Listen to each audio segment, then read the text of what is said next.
বাংলাদেশে দেখলাম সেখানে অনেক নাচ আছে, কুমিল্লা, চট্টগ্রাম, হবিগঞ্জ, মৌলভীবাজার, ফেনী গেলাম, দিনাজপুর গেলাম, বগুড়া গেলাম, ঢাকা গেলাম, সব জায়গায় দেখলাম অনেক নাচ আছে। কিন্তু নাচ ভালো করে তারা সবাই অধিকাংশ বৌদ্ধ বৈষ্ণব ধর্মের ব্যক্তি, আর কেউ অনুপ্রচলিত ব্যক্তি, কেউ সম্পাদনা ব্যক্তি নাচ ভালো ছিলেন না, তারা অন্যভাবে চলে গেছে।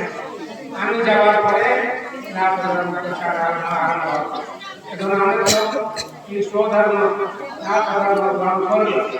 এখন আমাদের সংগঠন খুব মজবুত বাংলাদেশে। আমাদের সংগঠন মহাপুরুষ এখানে উপাসনা হয়। তো তোমরা একটু চেষ্টা করো সংগঠন মজবুত রাখবে। নাচ সম্প্রদায়, নাচের সম্প্রদায় ও নাচ সম্প্রদায় প্রত্যেক রাজ্যে আছে। ভারতবর্ষের কোনো নাগাল্যান্ডের নাচ নাচ, অরুণাচল প্রদেশের নাচের আছে, মেঘালয়, শিলং সেখানেও নাচের আছে, গৌড়ে আসামে সেখানেও নাচের আছে। তো নাচ সম্প্রদায়টা সম্প্রদায় সব জায়গায় আছে। এটা প্রচার প্রসার চলে। আসাম বিভাগে প্রচার ছিল, নাচ ভালো ছিল।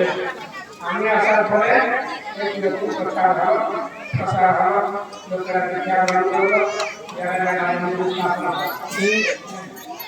এখানে স্থাপনা করে জায়গাটা দিয়েছে, এই জায়গাটা খালি করেছে। এটা কমসে কম একটা ছোট মন্দির নির্মাণ করো, এটা শিবমূর্তি থাকে।